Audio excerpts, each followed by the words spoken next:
For many years now, ShoWTime is widely considered to be the best European Protoss player. Really ever since he first started participating at the professional level, probably in like 2012, 2013 or so, he's looked rock solid, and ever since then he's been holding that #1 position. There's a couple of Europeans that have gotten close.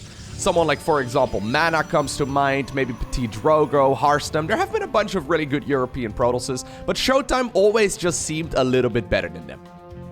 Recently, however, over the last year or so, we have this Danish player in the top right-hand corner of 2000 Atmospheres, and he goes by the name of MaxPax. MaxPax, as of me making this video, is currently 17 years old, and he has been climbing through the ranks ridiculously quickly. So, as of me making this video, MaxPax is considered on Aligelec the rank 11 in the world overall, whereas ShoWTime is apparently the rank 10. As we're making this video, MaxPax is currently sitting in the #2 Grandmaster League position, whereas ShoWTime is considered to be the #3. And basically what I'm getting at is that the young Danish player is very quickly starting to nip at the heels of ShoWTime to the point where some people already consider him the best European Protoss. Now obviously, he hasn't won a Premier tournament just yet, but I really do feel like it's only just a matter of time because he's becoming ridiculously good. And while initially he was playing very cheesy, right? So when he first became popular, we had the MaxPax build, right? The Protoss versus Terran build. He was sitting at like, I don't know, like 5.5k MMR for quite a long time. But at some point, I think everything just clicked in his head. He probably started practicing a ridiculous amount. He suddenly managed to rise to like, well, suddenly, over the course of like a year or so, he managed to rise to like 6.8, 6.9k MMR right now, which really is the upper echelons of StarCraft 2 at this point in the game. So I'm excited to find out exactly what ended up going down in this particular match. This is from a recent ESL Open Cup Grand Finals where these two faced off against each other. I'm just going to cast a single game because the entire best of 5, I think it's like an hour and a half long or so. And yeah, I kind of want to cast a video for tomorrow as well, just so I can hopefully publish a video then too if everything goes according to plan. Anyway, so I'm just going to cast the longest game from the series, and hopefully this will give us at the very least an indication on who the best European Protoss player is right now. ShoWTime going for the more classical approach right here, building the 2 gateways on the high ground, whereas MaxPax is opening just with a single gateway.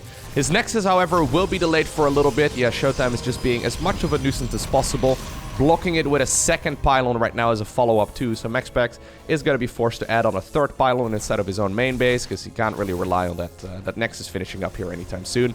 Sentry apparently is feeling ambitious. It really wants to kill a probe. Normally sentries only tickle units to death, but maybe this one is different. Look at that. Literally the first time I've ever caught a sentry killing anything on camera. Okay, maybe not entirely true, but ShoWTime following this up, of course, with a couple of sentries of his own, because it's ShoWTime, right?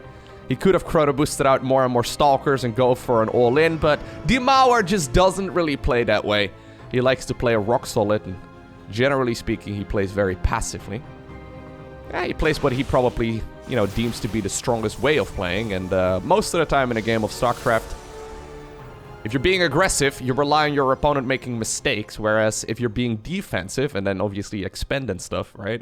You can kind of push an advantage just by being better at the game. And most of the time, that's the way that ShoWTime likes to approach things.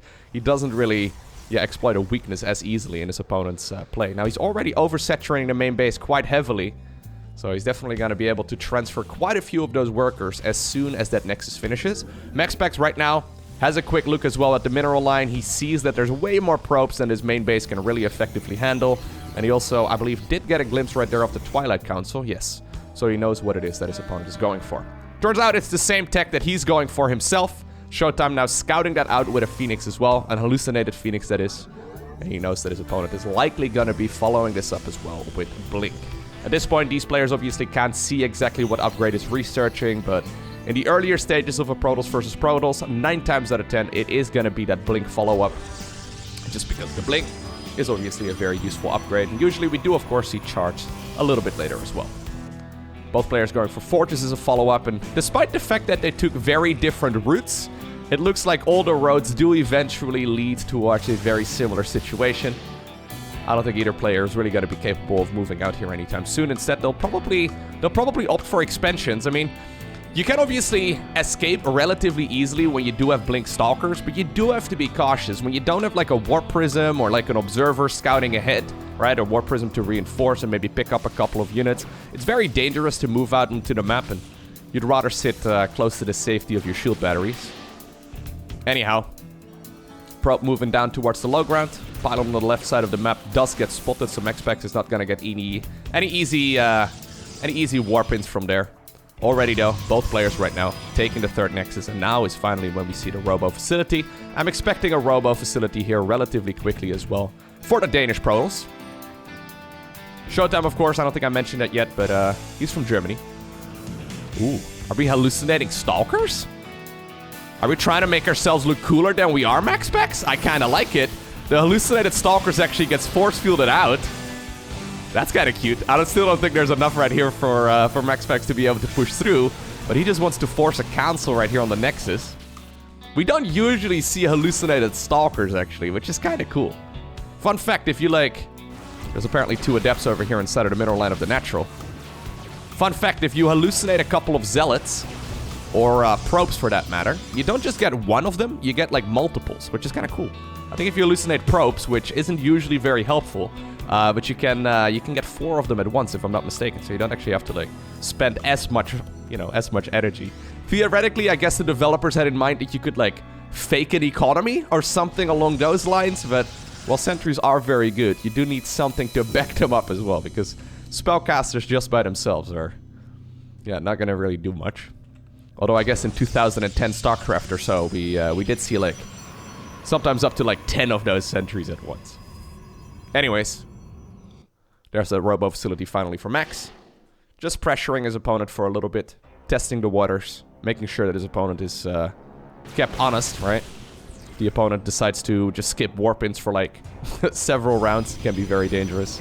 But both players are just constantly checking each other, and that's one of the reasons why we do... Ooh, that's nice. A couple of Adepts managed to shade into the Natural.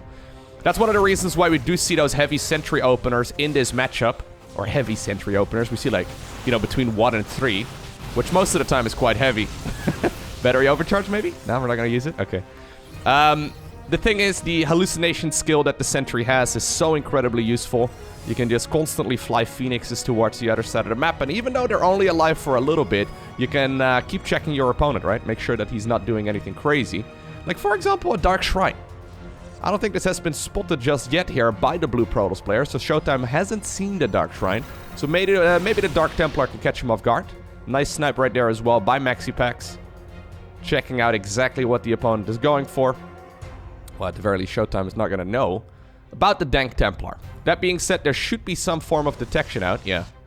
So there's already 2 observers. One is with the main army. One is right here on the right side of the map as well, protecting both the 3rd, the Natural, and then maybe even this 4th base, although those really are quite far apart.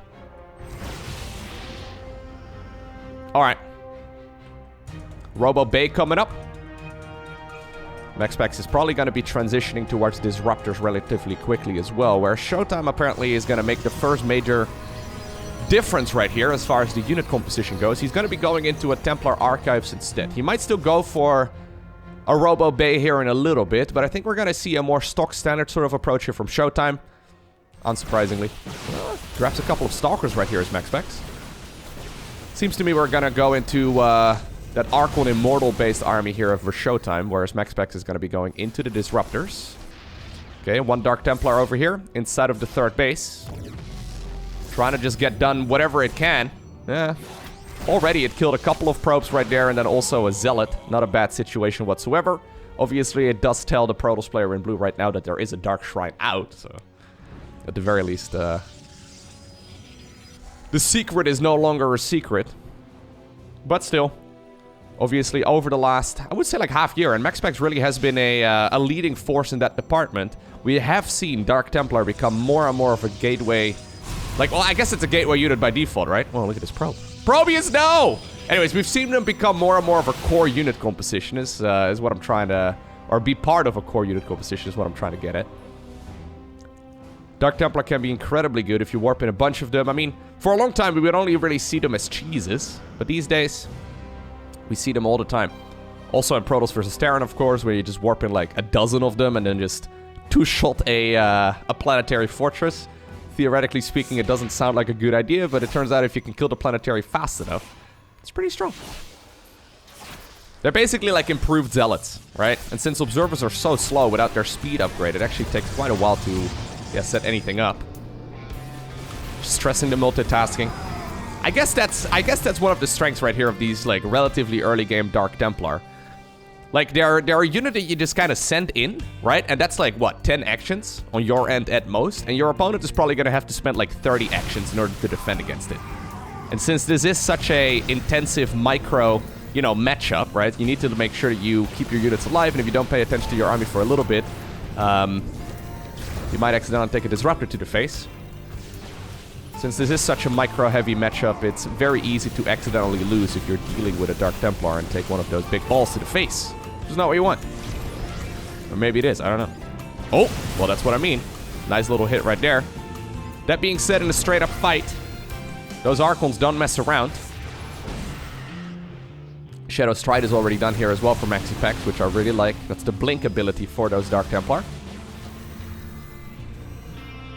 ShoWTime at this point, though, happily sitting on his 4-base economy, whereas MaxPax only just now finished his own 4th Nexus. So I'm liking this position for ShoWTime a little bit better, who's now going to be going into his own Disruptors as well as his own Dark Shrine. So eventually we're getting to a similar unit composition, I think. Very Stalker heavy, very Disruptor heavy. However, ShoWTime will have a little bit more economy. MaxPax may be hoping to deal some more damage here with the units that he's got. A couple of Dark Templar get warped in the main base as well. Prism is going to have to pay for this with its life. Looks like the Dark Templar over here are pushed back towards the 3rd base. And both of these players are just constantly going bowling, trying to, like, out-position each other. So I just want to emphasize that it's extremely easy to accidentally lose the matchup.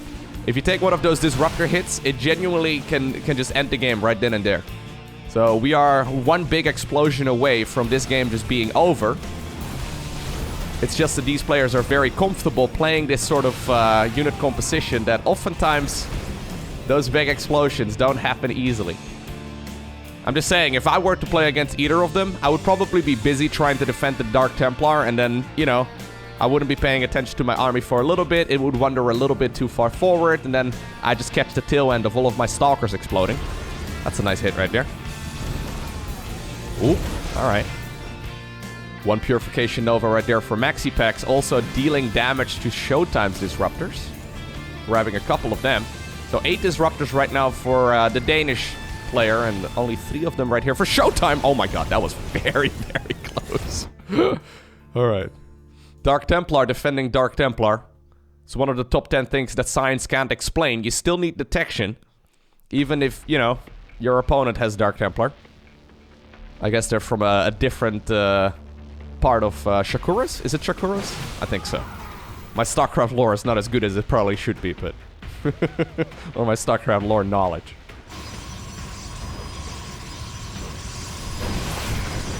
Okay, here we go. Dealing a lot of damage.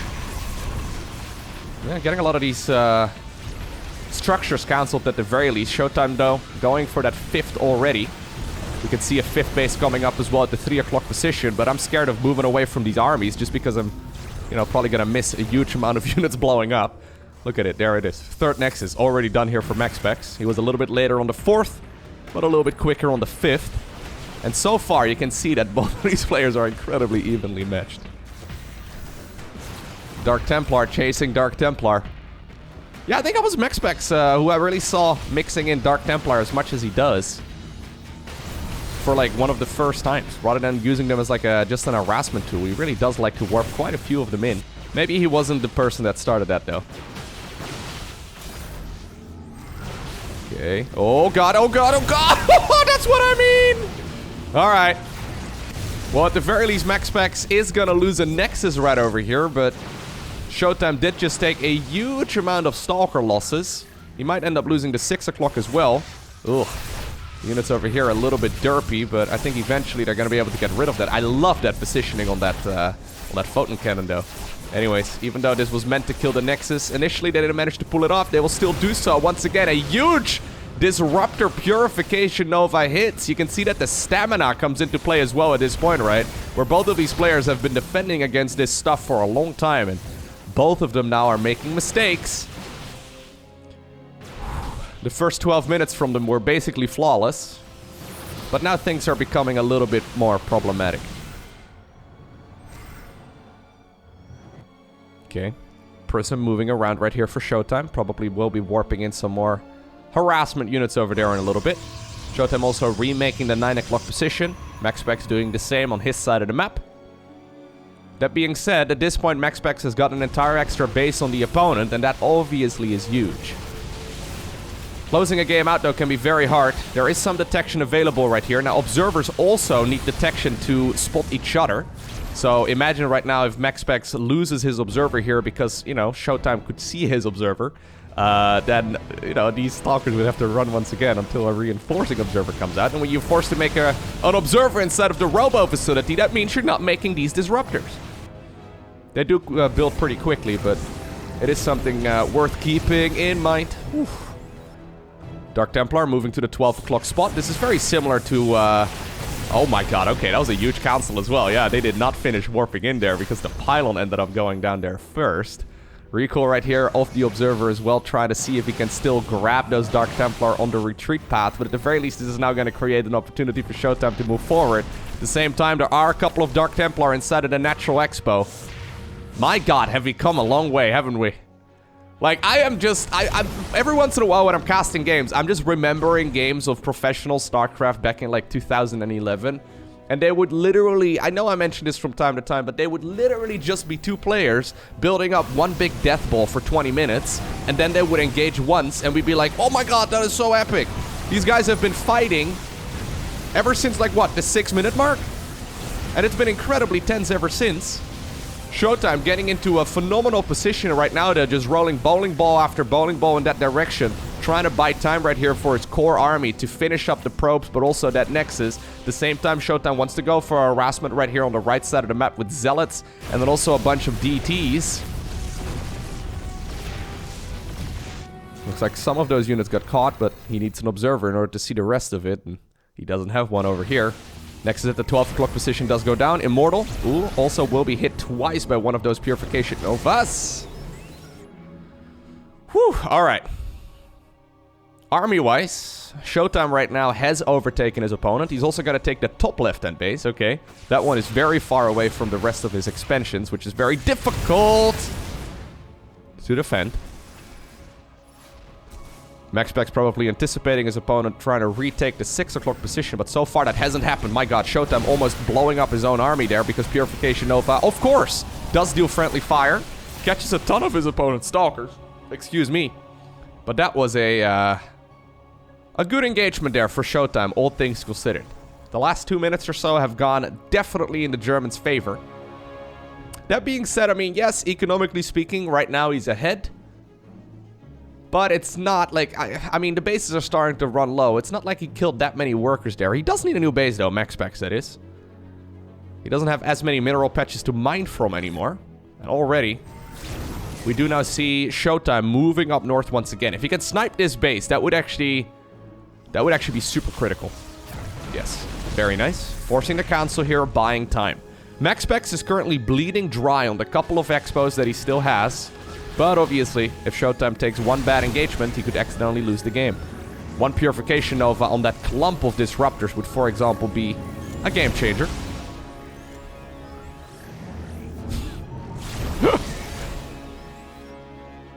It reminds me sometimes of like those old Western movies where you have like 2 cowboys, you know, taking steps away from each other, and then they're supposed to turn around and shoot at each other. That's kind of what the disruptors do, right?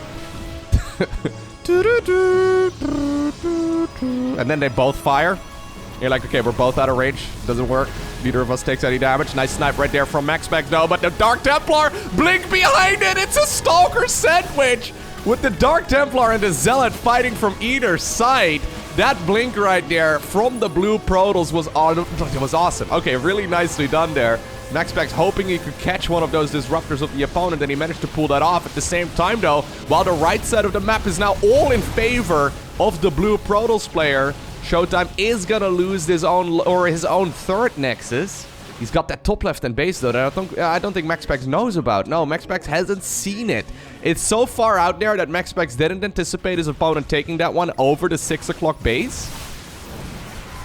And so far, it's working out for him. Dark Templar dealing so much damage. They really are complete, like, paperweights, right? Like, they're... Well, maybe that's not a right way to call it. They're complete, like, glass cannons.